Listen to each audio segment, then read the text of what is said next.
तीन बहनों के लालची भाभी। करिश्मा, रेशमा, मनीषा तीन बहनें हैं। उनका एक भाई भी है, मयंक। मयंक उनकी बहनों को बहुत प्यार करता है, लेकिन मयंक की पत्नी सुनीता मयंक की बातों से बिल्कुल ही अलग ही है। वो अपने ननदों का जितना बुरा कर सकती है उतना बुरा करती रहती है और अपने ननदों पर हुक्म भी चलाती है। करिश्मा, करिश्मा, तुमने अभी तक नाश्ता नहीं बनाया? तुम्हारे भैया को ऑफिस जाने में देर हो रही है। हाँ भाभी, बस अभी बनाती हूँ। करिश्मा, तुम ये ढीलापन छोड़ दो। कल को पराए घर जाना है। वहाँ अगर तुम इस तरह से काम करोगी तो लोग क्या कहेंगे कि माँ ने और भाभी ने कुछ सिखाया नहीं। और तुम्हारी दोनों बहनें कहाँ हैं? अब रेशमा मार्केट गई है और मनीषा सो रही है। क्या? सुबह के 8 बज रहे हैं और ये महारानी अभी भी सो रही है? यह कहती हुए सविता अपने सास दुर्गा देवी के पास जाती है। माँ जी, देख रही हो ना अपने बेटे के तौर तरीके। क्या हुआ बहू, सुबह सुबह क्या कर दिया मेरी बेटियों ने? अरे, एक तो अभी भी उठ के किचन में गई है और दूसरी सुबह सुबह बाहर चली गई है, तीसरी अभी तक सो रही है। बोलो क्या करूं मैं इन तीनों का? मैं तो परेशान हो गई हूँ। जा जाकर उठा उसे और रेशमा से मैं बात करती हूँ। सविता सीधे मनीषा के कमरे में जाती है और कहती है, महारानी जल्दी उठो, सूरज सर पर आ गया है। भाभी थोड़ी देर और सोने दो ना, मैं रात को लेट सोई थी। वो क्या है ना, यूनिट टेस्ट चल रहे हैं। शराफत से उठती है या नहीं, या फिर पानी की भरी बाल्टी डालूं तेरे ऊपर? नहीं नहीं भाभी, मुझे बिस्तर में नहीं लाना, उठती हूँ मैं। मनीषा जल्दी उठ के बाथरूम में चली जाती है। सभी आराम से नाश्ता कर रहे होंगे, तभी रेशमा बाजार से सामान लेके हाथ में आती है। रेशमा को देखकर सविता उन पर बरस पड़ती है। लो, आ गई महारानी। ऐसा भी क्या सामान लाना था जो सुबह आंख मलते ही बाजार की तरफ रवाना हो गई? भाभी, कल आप ही चिल्ला रही थी कि घर का सामान मुझे ही लाना पड़ता है, मेरे सिवा किसी को सामान लाने की चिंता ही नहीं घर में। अब मैं बाजार से सामान लेकर आई हूँ तो आपको उसमें ही तकलीफ पड़ती है। देख रही हो माँ जी, अपनी बेटी की जुबान कैंची से भी तेज चलती है। और मयंक, आप तो कुछ कहेंगे नहीं अपनी लाडली बहन को। रेशमा, अपनी भाभी से ऐसे बात नहीं करते। चलो माफी मांगो। भैया, मैं क्यों माफी मांगू? आप भाभी से बोलिए ना कि हम पर कम हुक्म चलाया करे। हम इस घर की बेटियां हैं और आपकी पत्नी की ननद है, नौकरानी नहीं। लो, कर लो बात। इनकी भलाई के लिए कुछ भी बोलो तो इन्हें बुरा लग जाता है। इस घर में यही इज्जत है मेरी। देख लो माँ जी, आपकी बेटी किस लहजे में मुझसे बात कर रही है। सविता वहाँ से चली जाती है और मयंक को बहुत गुस्सा आता है, वो भी चला जाता है। फिर करिश्मा रेशमा को समझाती है कि ऐसा नहीं करना। रेशमा, तुम्हें भाभी से माफी मांग लेनी चाहिए थी ना। लेकिन दीदी, मैंने कुछ किया ही नहीं तो मैं माफी क्यों मांगू? हाँ का रेशमा दीदी, रेशमा दीदी जैसे ही घर में आई भाभी ही उन पर चिल्ला रही थी। हाँ, मैं मानती हूँ कि गलती भाभी की थी। मैं तो इसलिए बोल रही हूँ कि भाभी ने माँ को तो पूरी तरह अपने वश में कर लिया है। वो हमारी बात सुनती ही नहीं। मयंक भैया हमारे लिए हमेशा खड़े रहते हैं, इसलिए उनकी बात का मान तो तुम्हें रखना चाहिए था ना।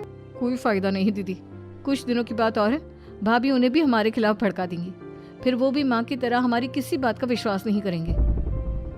इसी तरह सविता अपनी तीनों ननद को किसी न किसी बात पर परेशान करती रहती है। एक दिन मयंक अपनी तीनों बहन के लिए गिफ्ट लाया। करिश्मा, ये तुम्हारे लिए हार का सेट। रेशमा, तुम्हारे लिए सुंदर सी ड्रेस ये लो। और मनीषा, तुम्हें किताबें बहुत पसंद है ना, इसलिए तुम्हारे लिए किताब लाया हो।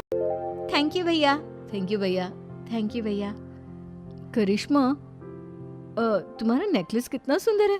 ये भैया कहाँ से ले आए होंगे? मैंने भैया को 3 दिन पहले फोन पर ये डिजाइन दिखाया था और आज भैया ये ले आए। सविता अपने ननद का गिफ्ट देखकर जलने लगी और करिश्मा का नेकलेस तो उसे बहुत ही पसंद आया था। अपनी बहनों के लिए कितना अच्छा नेकलेस लेकर आए हैं। मुझे कभी कोई गिफ्ट नहीं दिया। मैं आज ही ये हार चुरा लूंगी। रात में सविता करिश्मा का हार चुरा लेती है और इसी तरह सविता अपने ननद की जो भी चीज़ पसंद आती है वो उससे मांगती नहीं थी, लेकिन अंधेरा होते ही चुरा लेती थी। इसी तरह दिन बीतते गए और सविता ने मयंक के अंदर अपनी बहन के लिए नफरत पैदा कर दी। एक दिन मयंक ने करिश्मा और रेशमा के लिए रिश्ता देखा। यह बात मयंक ने घर में सबको बताई। माँ, करिश्मा और रेशमा के लिए बहुत अच्छा रिश्ता आया है। वो लोग कल इन्हें देखने आ रहे हैं। आप और सविता मिलकर सारी तैयारी कर लेना। ये सुनकर करिश्मा और रेशमा खुश हो जाती हैं, लेकिन सविता सोचती है, अगर इन दोनों की बहनों शादी हो गई तो घर का और घर बाहर का काम कौन करेगा? मनीषा तो एकदम ही कामचोर है, उसे तो किसी बात का उम्मीद करना ही बेकार है। मुझे इस शादी को रोकना होगा। अगले दिन सभी लोग लड़कों के स्वागत में लगे जाते हैं। तभी आके मयंक अपनी बहनों से कहता है, तैयार हो गई तुम दोनों? देखो दोनों लड़के बहुत अच्छे हैं, मैं कोई कसर नहीं छोड़ना चाहता, इसलिए तुम उनके सामने अच्छे से बिहेव करना और अपनी भाभी से लड़ने मत लग जाना। करिश्मा, तुम वो नेकलेस पहन लो ना जो मैं तुम्हारे लिए लाया था। भैया मैं बहुत देर से वो नेकलेस ढूंढ रही हूँ लेकिन मुझे मिल ही नहीं रहा। क्या तुमने नेकलेस खो दिया? तुम्हें पता भी है वो कितना महंगा था? तुम कोई काम ढंग से नहीं कर सकती। मयंक गुस्से में वहाँ से चला जाता है और थोड़ी देर बाद लड़के वाले भी आ जाते हैं। वो लोग दोनों लड़कियों को पसंद कर लेते हैं और रिश्ता पक्का कर लेते हैं। लेकिन सविता के मन में कुछ और ही खिचड़ी पक रही थी। वो करिश्मा की कुंडली लेकर पंडित जी के पास जाती है और उन्हें पैसे देकर करिश्मा की कुंडली बदलवा देती है। जब करिश्मा की कुंडली लड़के वालों के पास जाते हैं, दुर्गा को फोन करती है। बहन जी, हमने करिश्मा की कुंडली अपने पंडित जी को दिखाई थी। आपकी बेटी की कुंडली नहीं बल्कि दोषों का पिटारा है। देखिए, मैं और मेरे पति इन सब बातों में बहुत विश्वास करते हैं, इसलिए हम आपकी बेटी से अपने बेटे की शादी नहीं करा सकते। इसी तरह करिश्मा का रिश्ता टूट जाता है। सभी घर वालों को बहुत दुख होता है। सविता सोचती है, चलो करिश्मा का रिश्ता टूट ही गया आखिर में। अब रेशमा का भी रिश्ता तोड़ना है। क्या करूं क्या करूं? सविता आवाज बदलकर अनजान नंबर पर रेशमा के ससुराल पर फोन करती है। हेलो, मैं कौन हूँ कौन नहीं ये आपके लिए जानना ज़रूरी नहीं।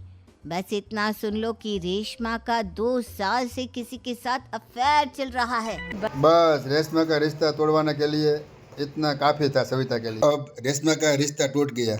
मयंक और दुर्गा देवी रेशमा को खरी खोटी सुनाती रहती है और उसे बार बार उस लड़के के बारे में पूछती रहती है। आप दोनों मुझे क्यों परेशान कर रहे हो? अरे कोई लड़का होगा मेरी लाइफ में तो मैं बताऊंगी ना। जब कोई है ही नहीं तो कहाँ से लाऊं मैं कोई लड़का? तो तेरे होने वाले ससुराल वालों को फोन किसने किया था? माँ मैं नहीं जानती किसने फोन किया था, मैं सच कह रही हूँ। मैं तो पहले ही कह रही थी इसकी लगाम खींच कर रखो, लेकिन मेरी सुनता ही कौन है। आप चुप रहिए भाभी, ये सब आपका ही किया धरा है। अब तीनों बहनों को यकीन हो गया कि ये सब कया हुआ भाभी का ही है। तीनों बहनों भाभी को सबक सिखाने के लिए एक वकील कर लेती है और अपना अपना हिस्सा मांगती है। तो भैया, माँ बाप की जायदाद में जितना बेटों का हक होता है उतना ही बेटियों का, इसलिए इस घर के 4 हिस्से होंगे और हमें अपना हिस्सा चाहिए। मैंने तुम्हारे लिए क्या क्या नहीं किया और तुम इस घर में हिस्सा मांग रही हो? भैया, आप और माँ हम बहनों की कोई बात नहीं सुनते हो और भाभी हमारी शादी नहीं होने देगी क्योंकि उन्हें लगता है कि आप हमारी शादी में ज़्यादा पैसा लगाओगे और उन्हें हम जैसी फ्री की नौकरानी कहाँ मिलेगी। तो हम भाभी के साथ तो रह नहीं सकते, हम बहनों को अपना हिस्सा चाहिए। अरे तुम्हें शर्म आनी चाहिए अपनी भाभी पर ऐसा इल्जाम लगाते हुए। वो तुम्हारे बारे में कितना सोचती है। हाँ माँ, भाभी हमारे बारे में बहुत सोचती है। दिन रात बस यही सोचती रहती है कि किस तरह से अपनी तीनों ननदों को परेशान करूं और कभी मुझे पढ़ने भी नहीं देती। दोनों बहनों का रिश्ता भी तो इन्होंने ही तोड़वाया है और रात में हमारे कमरे में आकर हमारी चीजें भी चुराती हैं। इसी तरह तीनों बहनों अपनी बातों पर अड़ी रही। अब कोर्ट में तारीख भी आने शुरू हो गई। सविता को लगा कि मेरी तीनों ननंदे अपनी बातों से हटने वाली नहीं है, इसलिए सविता ने पूरी कहानी सच्ची बता दी और अपनी तीनों ननंद से माफी मांग ली। इसी तरह मयंक और दुर्गा को अपनी गलती का एहसास हो गया। अब सविता खुद करिश्मा और रेशमा का रिश्ता ढूंढती है और अच्छे से शादी करवा देती है।